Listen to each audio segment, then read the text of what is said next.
Olá, o CNJ, a Justiça da Justiça, oferece agora o programa que liga você ao judiciário em todo o país. É o nosso Link CNJ.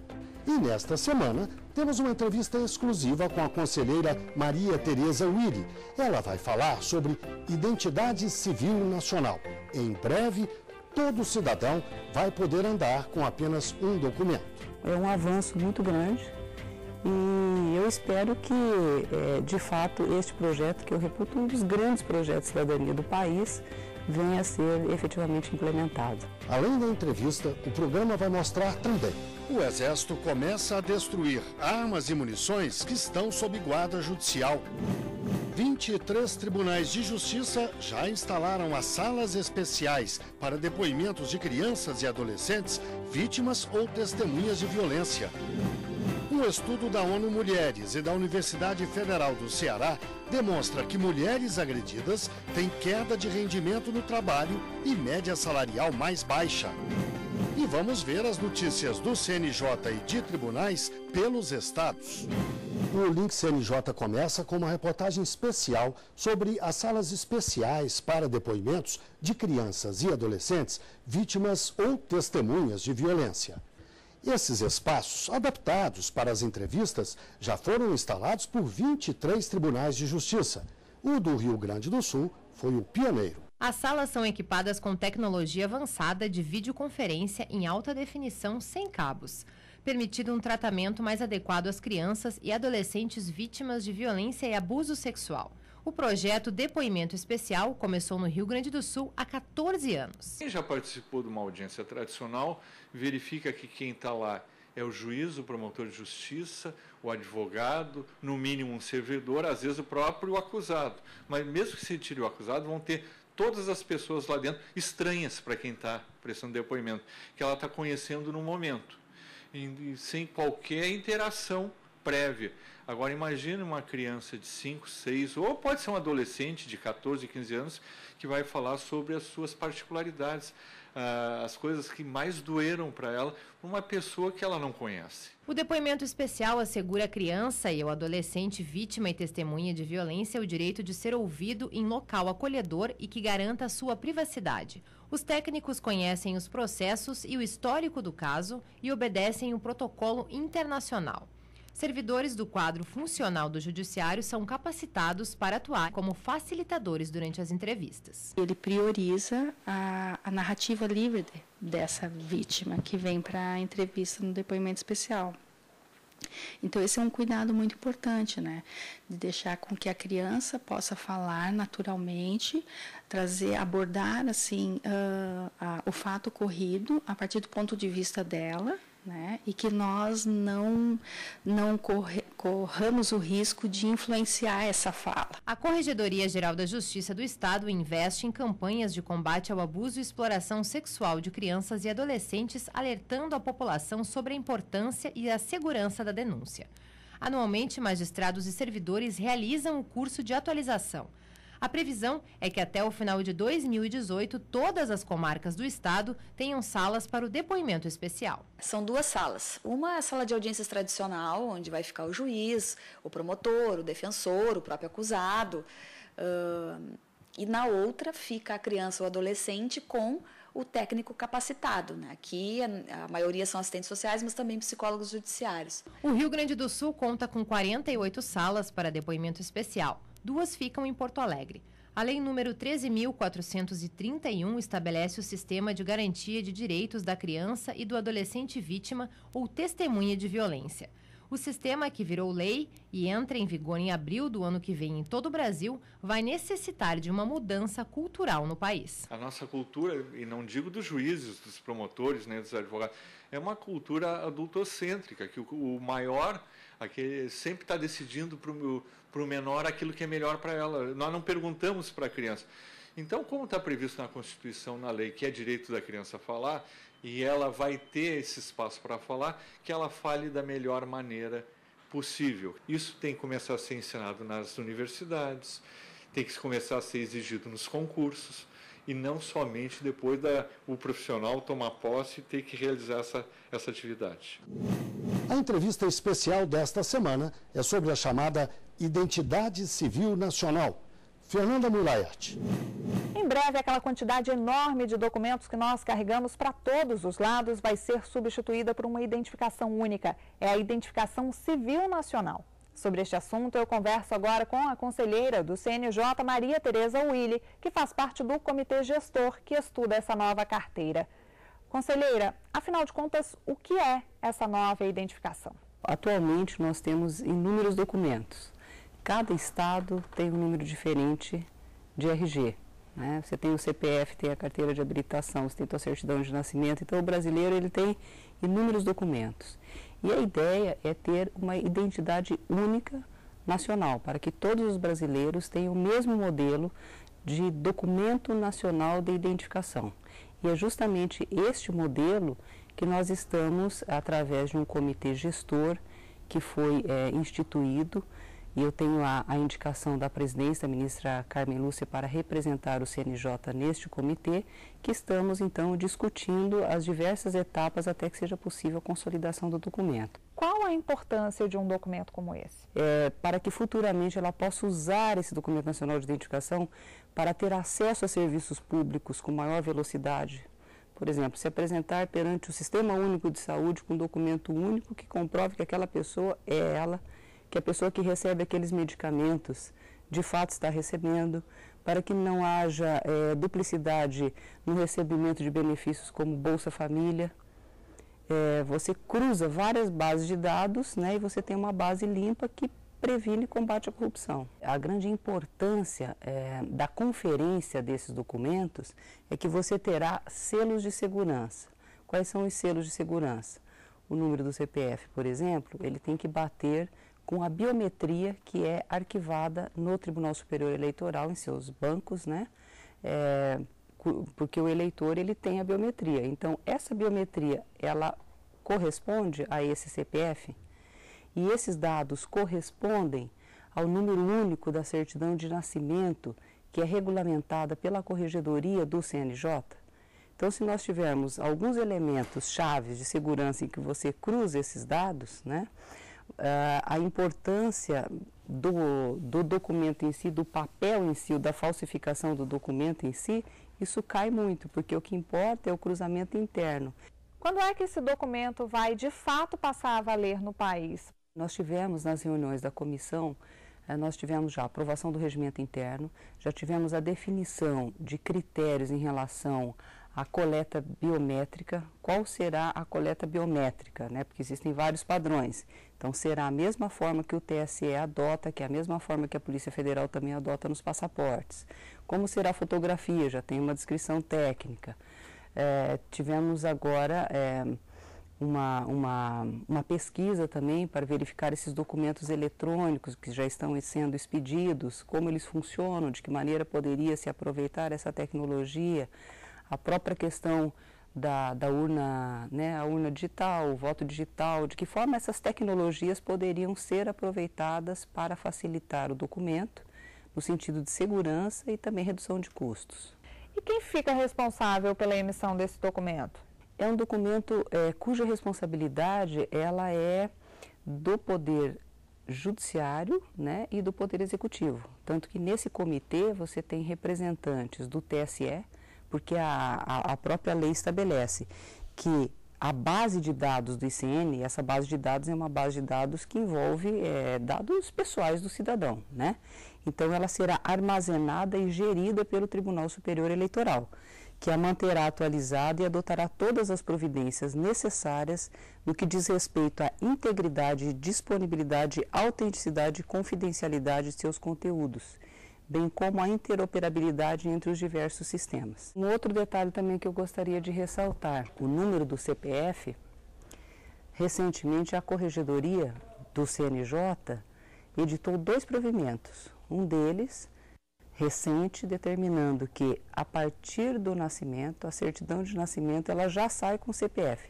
Então, já na origem, você vem corrigindo a informação. São vários processos que estão interligados a a este conceito aqui do que será uma identificação civil nacional. Mas eu acho que para o cidadão que tem que andar com vários documentos, anda com título de eleitor, RG, certidão de nascimento, enfim, cada hora se pede um documento diferente para emissão de um outro documento. Então você terá uma base nacional, e essa base nacional será compartilhada com os órgãos públicos estaduais, né? Os órgãos públicos municipais. Acho que é um avanço muito grande, e eu espero que, de fato, este projeto, que eu reputo um dos grandes projetos de cidadania do país, venha a ser efetivamente implementado. No próximo bloco, vamos ver: o Exército começa a destruir armas e munições que estão sob guarda judicial.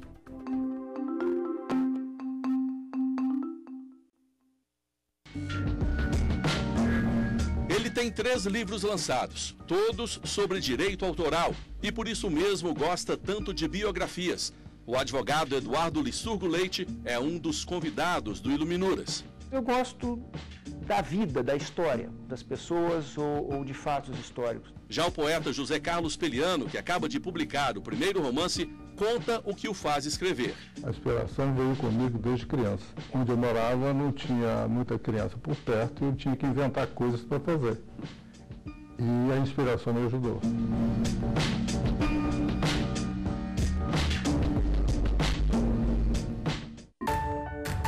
A democracia se faz com diálogo e se realiza com compromisso. Democracia também é feita com doação e se completa quando existe colaboração. Democracia se faz mesmo com participação de todos. Venha fazer parte dessa ação. Cadastre-se como mesário voluntário no site do TRE do seu estado. Vem pra urna, eleições 2018. Justiça Eleitoral. O Link CNJ está de volta e vai falar sobre um acordo entre a Justiça e o Exército. Fernanda. Guilherme, esse acordo prevê a destruição de armas de fogo e também de munições que foram apreendidas e estão sob a guarda do Poder Judiciário. Esse material é aquele considerado pelos juízes como desnecessário para a continuidade dos processos judiciais. No pátio do Quartel-General do Exército em Brasília, uma passarela de armas. Todas foram usadas em crimes e em poucos minutos têm um destino diferente.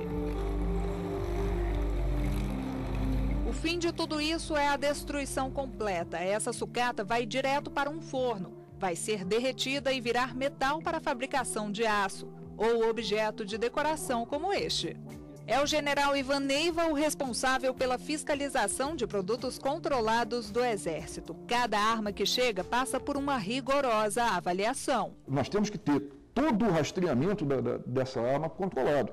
Se ela foi capturada, foi apreendida em determinado ponto, nós temos que acompanhar essa arma até o momento que ela deixou de ser arma, até o momento que ela foi destruída e foi derretida num alto forno. E a gente não pode, de maneira nenhuma, permitir que haja, ao longo desse processo, que é um processo relativamente longo, que haja um desvio. Então, por isso, elas são controladas bastante rigorosamente no momento que elas passam à nossa mão. No momento que nós recebemos essas armas, há um controle, esse controle é bastante rigoroso. Elas são uma a uma controladas, verificadas, a numeração, as características são fotografadas, enfim, é um processo bastante rigoroso, de maneira que, a partir do momento que elas estão de nossa posse, a gente tem a certeza que elas vão ser destruídas e vão para o alto forno no final. Não vão retornar de maneira ilícita para o crime. O procedimento já era feito com armas entregues no âmbito do Estatuto do Desarmamento. Agora, o trabalho foi intensificado. Um acordo de cooperação entre o Exército e o Conselho Nacional de Justiça começou a retirar de circulação armas que estavam em tribunais do júri de todo o país e que já não têm utilidade na instrução do processo. A sociedade precisa de saber que todos os instrumentos utilizados em crimes são destruídos, não podem ser reutilizados e não podem ser deixados em espaços para eventual prática de novos crimes e sua reutilização. Em Brasília, 4.000 armas que estavam nos fóruns de justiça foram destruídas. Essa meta é bastante audaciosa. Deve chegar a 100.000 em todo o país até o fim de dezembro. Só para se ter uma ideia, esse número representa 1/3 de todos os armamentos que chegaram às mãos do Exército nos últimos 5 anos. O acordo tem validade de 1 ano, mas pode ser prorrogado. Isso é muito importante para o Poder Judiciário, é importante para o Exército aprimorar a destruição, mas, sobretudo, é importante para o cidadão brasileiro, que com a destruição das armas, com a destinação rápida das armas para destruição, se sentirá ou estará mais seguro, evitando-se assim o furto de armas nos fóruns ou nos lugares em que as armas estejam armazenadas. Com isso, tribunais sem estrutura para guardar essas armas vão deixar de ser alvo de criminosos. O acúmulo dessas armas em fóruns, isso é uma ameaça muito grande, fica sujeito à ação do banditismo com interesse no uso dessas armas. Então, no momento em que nós materializamos essa destruição, nós estamos tirando de circulação armamento que poderá potencialmente ser alvo do crime organizado. Apenas armas maiores, como fuzis, poderão ser doadas e se estiverem em boas condições. Nesse caso, quem vai decidir o destino delas é o Ministério da Justiça.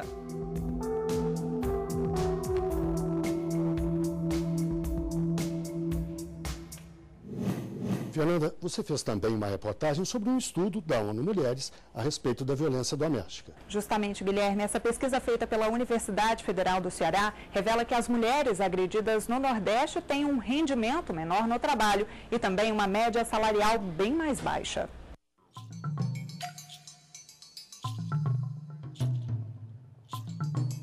Foram 12 anos de casamento, pelo menos 9 de agressões. Os maus-tratos levaram esta mulher a pedir a separação do marido. Mas o que era para ser a garantia da liberdade. E daí começou mesmo o inferno, que aí ele começou a seguir onde eu estava, ele ia. Ele falava todos os dias que ele ia me matar. 29 ocorrências contra o ex foram registradas. De nada adiantaram e ela acabou sequestrada. Para me comer, eu era obrigada a ter relação com ele. Então eu tinha que eu sabia que dali ele poderia fazer alguma coisa comigo, né? Aí o que eu fazia? Tentava manter a minha calma e falava, e entregava na mão de Deus. Seja o que Deus quiser agora, porque não vai adiantar fazer nada. No Brasil, a violência contra a mulher é uma realidade alarmante. Quando o recorte é feito na região Nordeste, os dados preocupam ainda mais. 27% delas, com idades entre 15 e 49 anos, relataram ter sofrido algum tipo de agressão, seja ela física, sexual ou psicológica. 17% afirmaram que foram espancadas pelo menos uma vez na vida.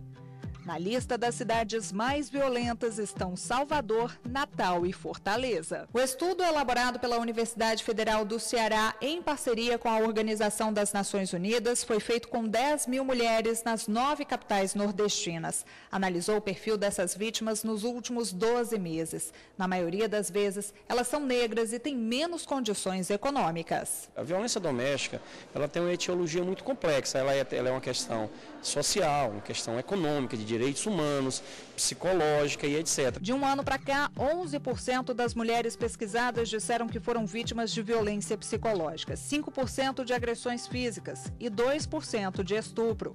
Isso sempre no ambiente doméstico ou familiar. O perfil do agressor é geralmente o parceiro atual, o ex-parceiro ou namorado. Então, mais de 90% da agressão enfrentada por essas mulheres vem exatamente dessas pessoas, ou seja, é um tipo de violência, realmente de violência doméstica. Nem as mulheres grávidas estão livres de parceiros violentos. Entre as que sofreram agressões físicas durante a gestação, 77% são negras. 24% souberam de casos de violência contra as próprias mães. Quando o assunto é o impacto no mercado de trabalho, 23% das vítimas recusaram ou desistiram de alguma oportunidade de emprego porque o parceiro era contra.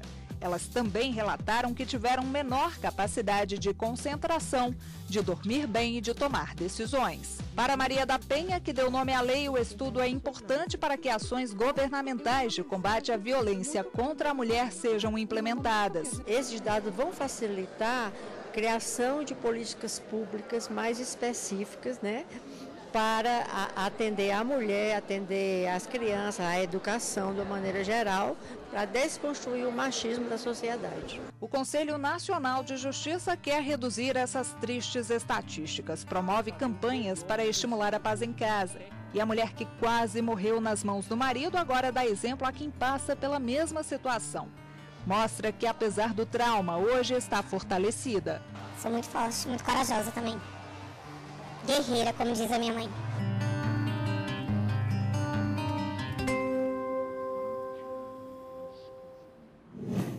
Hora do nosso quadro Oitiva. Hoje nós perguntamos: quais são os crimes inafiançáveis no Brasil? Racismo, tortura e crimes hediondos, tráfico de drogas e terrorismo, ações armadas, civis ou militares contra a ordem constitucional e o Estado democrático. A resposta certa você vai ver a seguir. E você vai ver também as notícias do CNJ e de tribunais pelos estados. Já, já.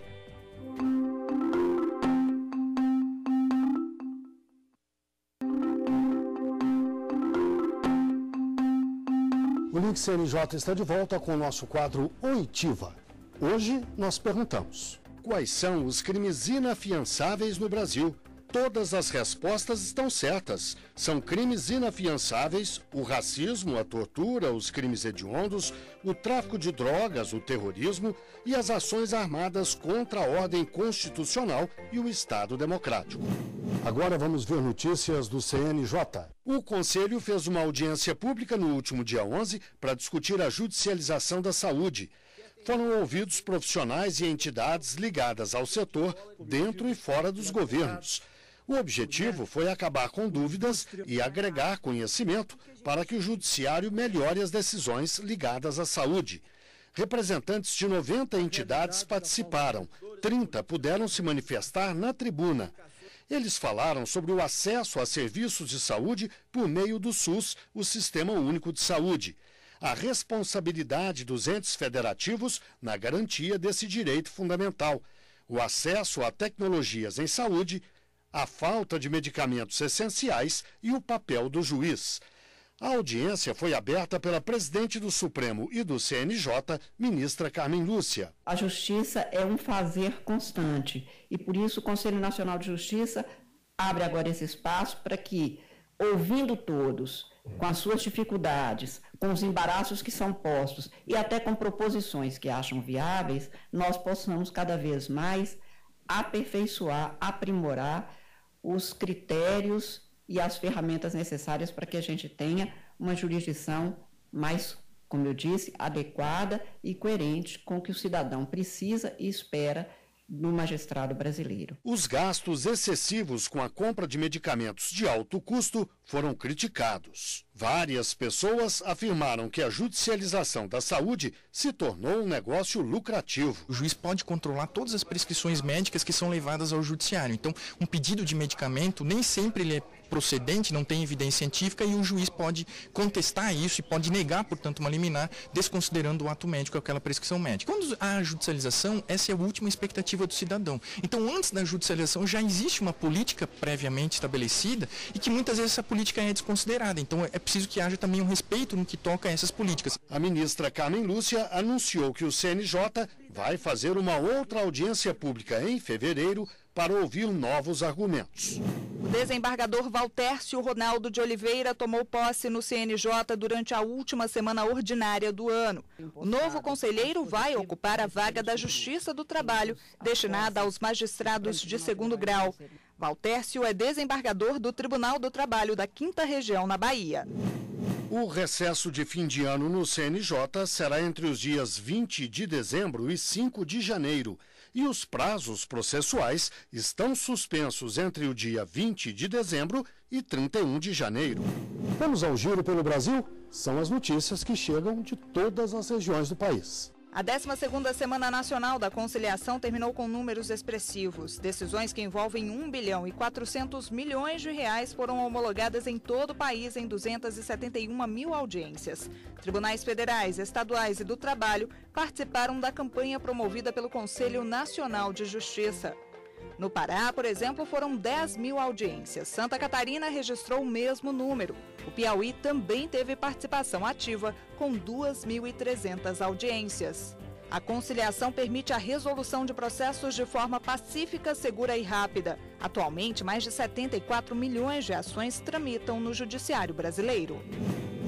Liminado, o conselheiro Márcio Schiffler suspendeu o pagamento de gratificação por parte do Tribunal de Justiça do Rio de Janeiro aos magistrados que fazem audiências de custódia no Estado.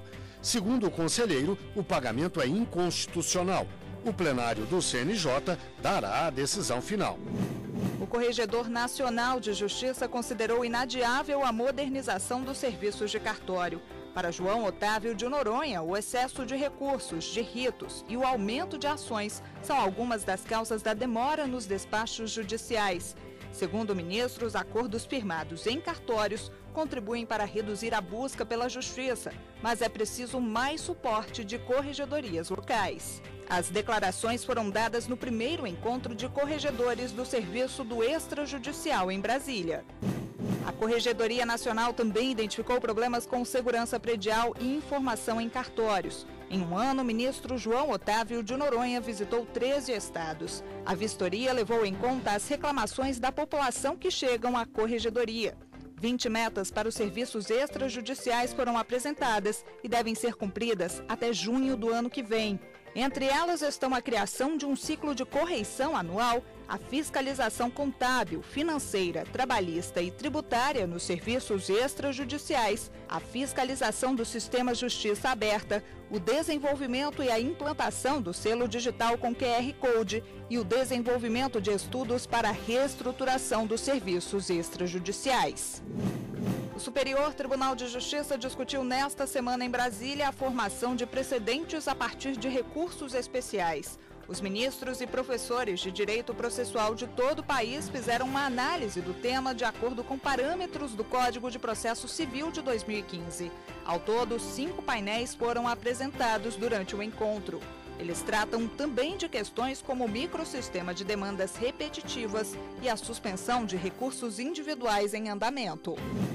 E o nosso quadro O que é a Justiça para você está de volta. Justiça para mim é a igualdade, é sermos tratados realmente como somos, todos seres humanos, todos iguais. Justiça para mim é implementar a Constituição com cidadania e permitir a toda a nossa população dignidade. Esta edição do Link CNJ termina aqui. Na semana que vem, voltaremos com outra edição inédita na quinta-feira, às 9h30 da noite. E o programa tem reprises, aos sábados, ao 12h30, às terças-feiras, às 7h30 da manhã. Muito obrigado pela audiência e até o próximo CNJ, a Justiça da Justiça.